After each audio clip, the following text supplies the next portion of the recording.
Welcome to RealGM Radio. Game 6 of the NBA Finals is in the books. A gutsy Tyrese Haliburton performance. A win for those who thought the Thunder might be too young. And our first Game 7 since 2016. Let's jump in.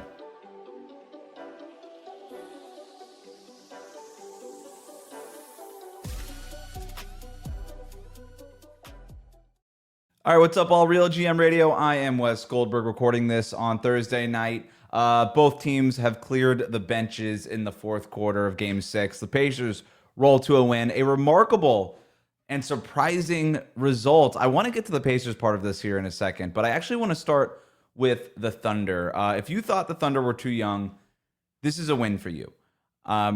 They came out in this game, and I don't know if there's...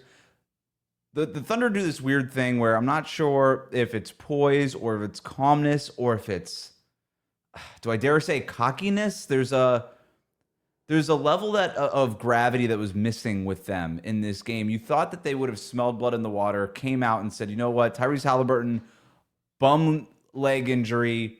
We have a chance here to close this thing out on the road.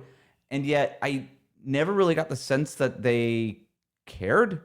And look, I know that this is the whole Thunder thing, right? Cool, calm, collected, the poise. They're not this fiery team necessarily, but you would have liked to see more intensity from the jump, and you just didn't really see it. And you know it when you see it with this Thunder team, right? When they want to turn it up, they can turn it up. And there's times where it just feels like they could do it whenever they want, right? At will. And, you know, I always kind of compare it to the that meme of that guy leaning forward in the gamer chair, and it just feels like the Thunder can turn it on whenever they want. And I was waiting the entire night for the turn on. I was like, when's it going to happen? So they get out to an early lead, and then they just give it away, and then the Pacers roll. And this game was, frankly, never even that close outside of the opening first few minutes. And I don't know what to make of it. And that's why I teased it with, if you were one of the people who thought that the Thunder were too young, this is a win for you, because they looked young. They looked like they didn't register the moment. This was a moment. And I know that they're the heavy favorites. They're going to be the favorites either way in Game 7, but you never want to get it to Game 7. You don't want it to get to that point. And you just would have thought that the Thunder would have come out with better execution.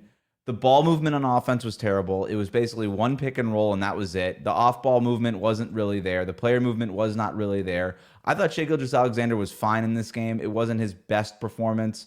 I thought Jalen Williams had his moments, but he was a minus 40. I don't know how much that actually has to do with him or just the minutes that he was on the court, but 3 combined assists from Shea and Jalen Williams. Some of that is teammates missing shots. The Thunder went 5 of 25 from three-point range. You compare that to the Pacers, who went 14 of 38, so 25% overall. I'm sorry, 26% overall. They're taking threes in garbage time here. So let's just call it 25% in the parts of this game that mattered, to, you know, over 36% for Indiana. That's a big difference, but that's not the whole difference in this game. And you just can feel the Pacers' intensity. And it should have been a given that the Pacers were going to come out. You can't fake desperation. You can't fake being on the ropes here. It was a given that the Pacers were going to come out here. But given the circumstances, the Thunder should have had an equal amount of desperation. This is the NBA Finals, and you had a chance to close it out. And again, that's why I think if you were somebody who believed in the youth storyline, which I tend to not make a lot of, but you talk to former players or you hear from former players on these broadcasts, and they'll point out how young the Thunder are, and I kind of just brush it off. And I think a lot of people who haven't played are like me, who just sort of, what do you mean you're too young? It kind of just sounds like you're being a hater, right? Like you don't like the new thing just because it's new. But there's something to it, guys. There's something to the too young to get it done thing, not experienced enough to get it done thing. There's something to it. And it doesn't mean that the Thunder are going to lose Game 7 and fail to win the championship. But based on the Thunder's talent level, their resume, all of this, it should have never gotten to Game 7. They were huge, overwhelming favorites for a reason. And it's not that the Pacers are the super experienced team, but you've got Rick Carlisle, Pascal Siakam, who's won a championship, TJ McConnell, who's been in the league forever and is clearly a team leader. There's just enough more experience there where it feels like that played out here in Game 6. And this is the second game this series that the Thunder just played without any oomph, despite the fact that this was the finals, without that intensity that you would expect from a team with a chance to win the franchise's first ever championship. Game 3 was the other one, and it just felt like there was nothing there, that there was no oomph, there was no intensity. You could see it when the Thunder want to have it. The ball pressure, the back-breaking screens at the logo, all of that stuff. It was missing for OKC. This is not the first time we also saw this kind of performance in the playoffs, right? Oklahoma City had a chance to close out the Denver Nuggets in Game 6 in Denver in the second round, did not do it then, and had to go to Game 7. Obviously, they won that Game 7, but I don't know. This Pacers team is deeper than that Nuggets team. Obviously, it doesn't have a Nikola Jokic on it, but it felt like the Nuggets just were worn down by the time they got to Game 7. It was a war of attrition, and they lost it. The Pacers are deep, and I know Tyrese Haliburton is still hurt, but clearly it did not bother them tonight. So there's a bunch of stuff to get to from the Thunder, but I want to get back to the Pacers part of this here now. Where do we start? Let's start with Haliburton.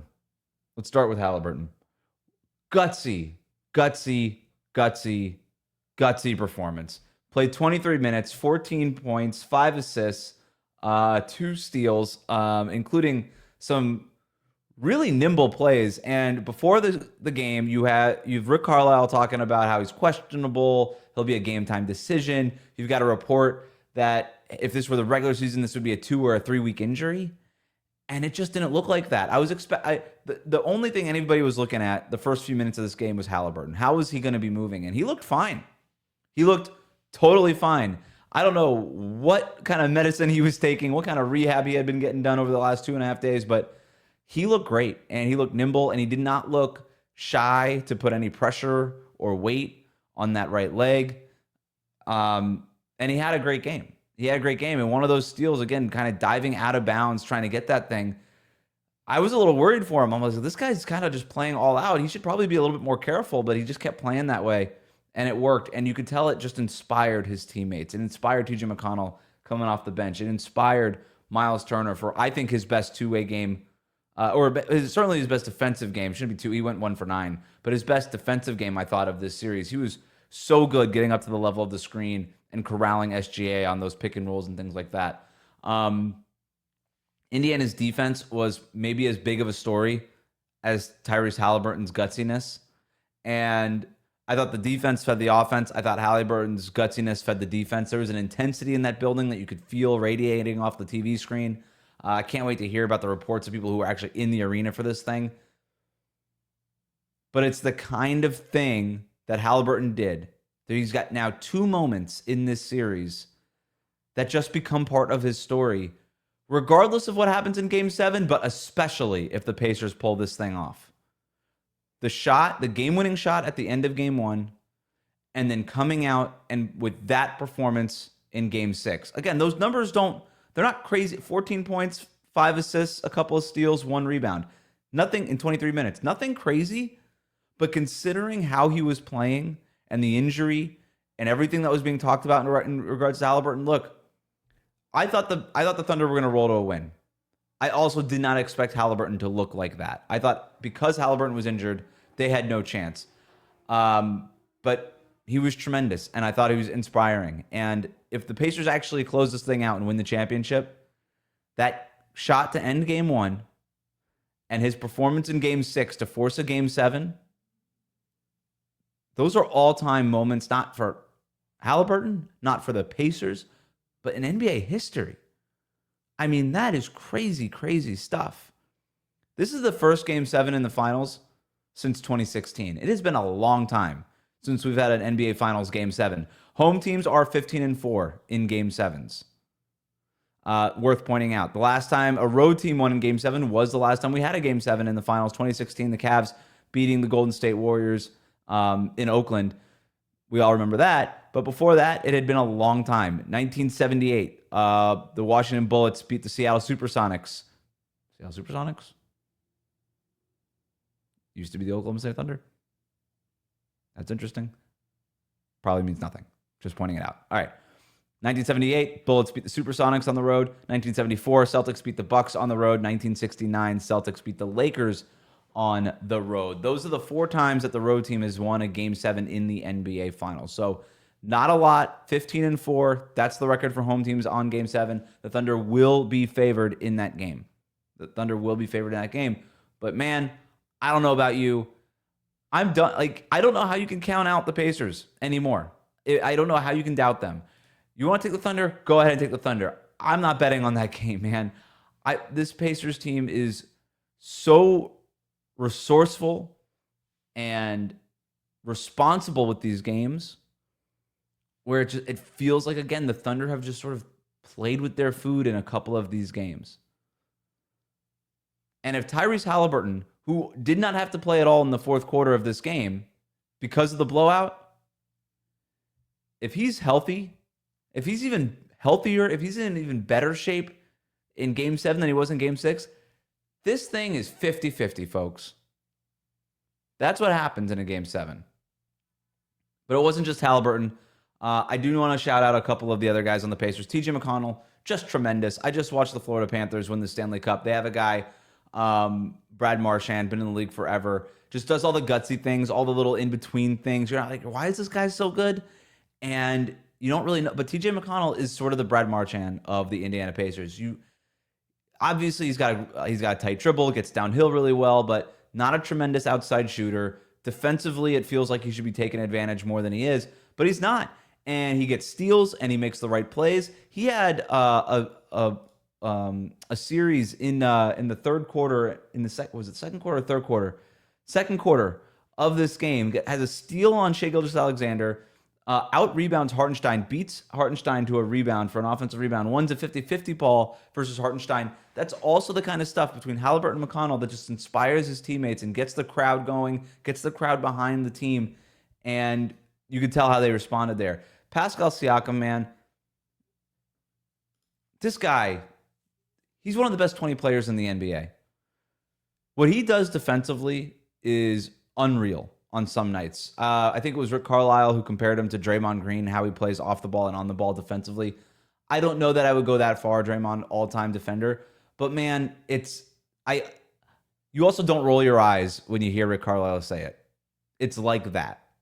And that is a huge compliment to Pascal Siakam. They used him on a couple times, like on Caruso. He would guard Caruso so that they could switch pick and rolls when Oklahoma City, everybody knows they love to get to that guard pick and roll stuff. So they would have Caruso screen for SGA. But instead of a smaller guard, which is usually why they run that guard pick and roll stuff, instead of a smaller guard getting switched on to SGA, it would be Siakam on some of these defensive possessions. And Siakam holds his own against SGA. And there's been a few moments in this series where he's held his own against SGA on the perimeter when getting switched out onto him. So what he does defensively is remarkable. Offensively, the guy's a total stud. And I like to remember back in 2019 when he's playing with the Toronto Raptors, Spicy P. That's what we called him. And we always talked about that spin move that he would get to going to the basket. And that was his one move. He just kept getting to it. And it was really hard to defend because he's tall and he's skilled and all these things. But going from that Pascal Siakam in 2019 to this Pascal Siakam in 2025, he has grown his offensive game so much. He is a knockdown outside shooter. He has got this killer, again, talking about spinning at the basket, he's got this killer turnaround jump shot now in the mid-range that it's like a bucket every time. He got to the turnaround mid-range shot at the end of the first half, it felt like a huge bucket. Momentum going into halftime. The Pacers just come out in the third quarter, build on their lead. The Thunder don't even score until the 7-minute mark of the third quarter. Not a field goal, not a free, nothing. They don't score until the 7-minute mark of the third quarter. And that was really the game. If you didn't think the game was over by then, that was really the game at that point. Andrew Nembhard, awesome game for him too. Just made big bucket, especially early on for the Pacers. He finished with 17 points on 3 of 5 from three-point shooting, 5 of 7 overall, 4 assists, 3 steals in this game. the Pacers 16 steals in this game, had 21 points. 19 points off of turnovers in this game, and it felt like it could have been more if this thing wasn't a blowout as early as it was. So, look, just a tremendous effort by the Pacers. A real mess for the Oklahoma City Thunder. And this is Game 7, guys. The adjustments are done. There are no more adjustments. Tyrese Haliburton looks okay. It's going to be on the road. It's going to be a wild atmosphere. The Thunder will probably be favored in that game. But you cannot count out the Pacers in this. It's Game 7. Anything can happen. And I will just tell you this. I don't know how much basketball karma comes into play right now, but the Pacers have not played with their food. The Pacers have come out every single night, 100% intensity, doing everything they can. It's not to say that they've played without mistakes. They played a damn near perfect game tonight. But it's not to say that they have not had made mistakes. There was a blowout in Game 2. They have not necessarily been the best team on balance for this series, but they have been the more serious team for this series. I think they've been better coached. I think they've executed when they had to. The Thunder's talent is overwhelming most nights. But there are other nights when the Thunder don't reach their potential and they look young and they play with their food for a little too long. I don't know if it's poise. I don't know if it's a nonchalance. But I know this about the Pacers. They're going to come out ready for Game 7. They're going to have the requisite intensity. And they do not mess around. This Game 7 is a coin flip to me. I can't wait. Sunday night. Let's go. Thanks for tuning in here on RealGM Radio. Make sure you hit that subscribe button on YouTube. Follow us on your podcast app. We'll be back early next week with to wrap up the NBA season, NBA draft next week. We'll have some content around that as well. Thanks for hanging out with me.